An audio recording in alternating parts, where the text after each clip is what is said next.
fonctionnement et meilleures pratiques. Donc, je vous amène à la diapo 33. On va regarder c'est quoi une étiquette Facebook. Donc, les éleveurs de porc du Québec, bien évidemment, vous encouragent les membres et les élus à partager leur opinion sur le groupe, publier du contenu.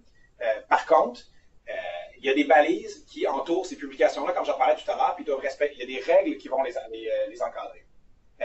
Et ces règles et balises-là, on a donné un nom à ça. Lorsqu'on est sur l'Internet, notamment sur Facebook, ça s'appelle une étiquette. Donc, l'étiquette, ça fixe le code de conduite sur le groupe et ça détermine les messages qui vont être effacés ou qui vont être maintenus. Donc, c'est quand même bon de le savoir, parce que des fois, il y a des organisations qui se partent un groupe Facebook ou une page, qui n'ont pas nécessairement d'étiquette. Puis là, on voit un commentaire qui apparaît, puis on se demande, OK, est-ce que ce commentaire-là, je le garde, est-ce que je l'efface? Puis si je l'efface, la personne écrit, on a effacé mon commentaire, il faut qu'on soit capable de justifier pourquoi. Donc, le but d'une étiquette, c'est vraiment de se dire, avant de partir le groupe, on se met des règles communes, on va mettre les règles dans le groupe, puis tout le monde va devoir les respecter. Et le but notamment de cette formation-là, c'est vraiment que vous soyez des ambassadeurs au niveau de ces règles-là, et que vous puissiez bien les représenter et les appliquer lorsque vous êtes sur le groupe. Et c'est pour ça qu'on les regarde ensemble aujourd'hui. Donc, et là, ce que je vais vous montrer, c'est à la diapositive 34, c'est pas moi qui ai les inventé, c'est vraiment les règles que vous allez avoir, qui ont été établies par la permanence et qui sont basées sur les meilleures pratiques. On me l'a confirmé. Mais premièrement, ça a l'air niaiseux, mais veuillez éviter de publier le même contenu à répétition dans un court laps de temps. Moi, je suis membre de plusieurs groupes. Il y a des gens qui, en 10 minutes, ont publié plein de fois le même article ou plein d'articles différents sur un même sujet. Et là, c'est pas agréable. Le but, c'est d'interagir, c'est pas d'être envahi de plusieurs articles qui passent sur la même chose. Donc, évitez de publier les mêmes choses rapidement dans un court laps de temps. Ensuite, faites preuve de bienséance. Donc, on vous demande d'être courtois, respectueux, puis comme j'en parlais tout à l'heure, lorsqu'on s'adresse à quelqu'un, c'est comme s'il était là, en face de nous, même si on est tout seul devant notre ordinateur.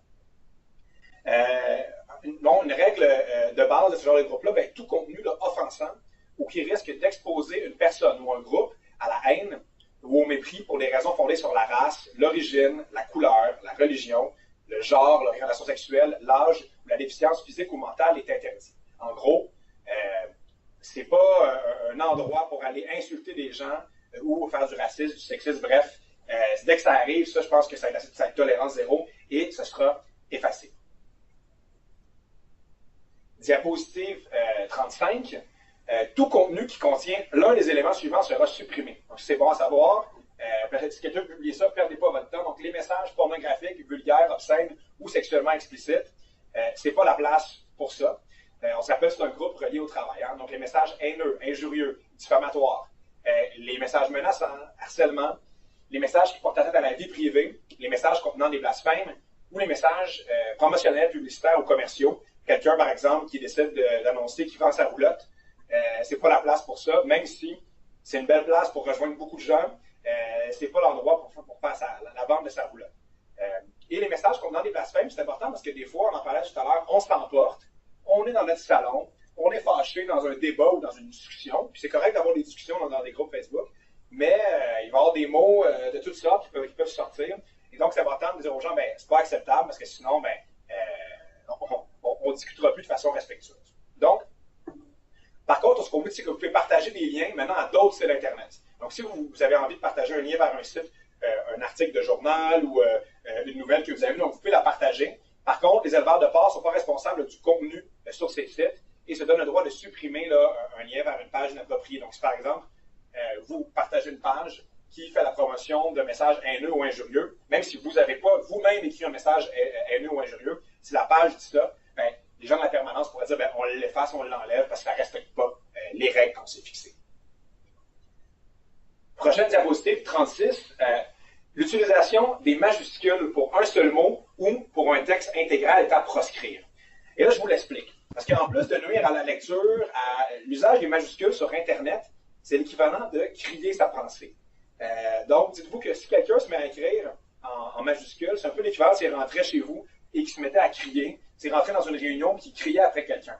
Donc, ça donne un peu cette perception-là. Par contre, là, s'il y a des majuscules pour un acronyme, il n'y a pas de problème.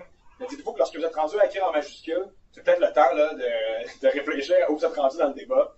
C'est pas la bonne façon, c'est comme si on criait après quelqu'un. C'est ça que ça veut dire sur Internet, là, sur Facebook.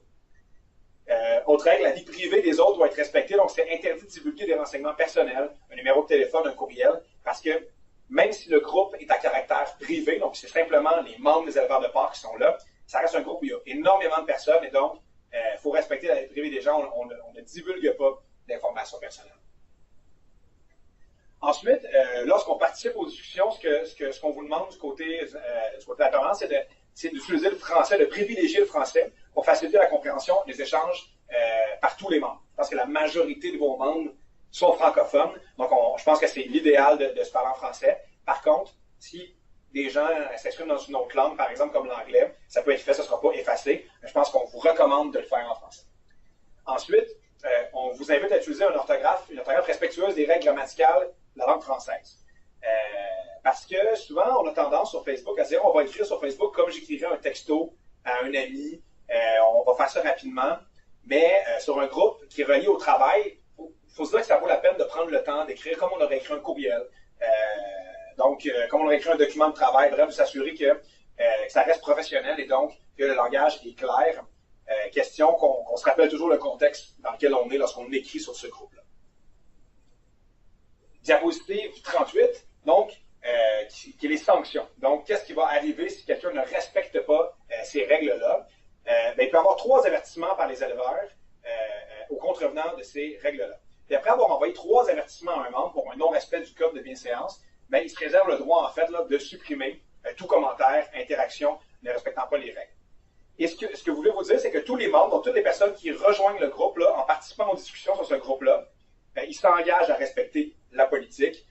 Et s'ils ne la respectent pas, éventuellement, ils peuvent être supprimés et ils peuvent être suspendus ou bloqués. Donc, toujours important de se rappeler que ce n'est pas un droit absolu d'être membre de ce groupe-là. Tout le monde peut l'être s'ils respectent les règles et s'ils ne les respectent pas, ils peuvent être expulsés là, ou suspendus. Donc, ça se peut que ça arrive un jour. Donc, vous, par exemple, si un de vos membres dépassait les balises, les règles et que ça venait à être là, suspendu du groupe ou supprimé, vous pourriez là, lui expliquer s'il vous appelait ou s'il vous écrivait. C'est parce que c'est un non-respect des règles. Les règles, elles sont là, elles vont être très clairement indiquées sur le groupe, donc il n'y aura pas de surprise et de cachette pour personne.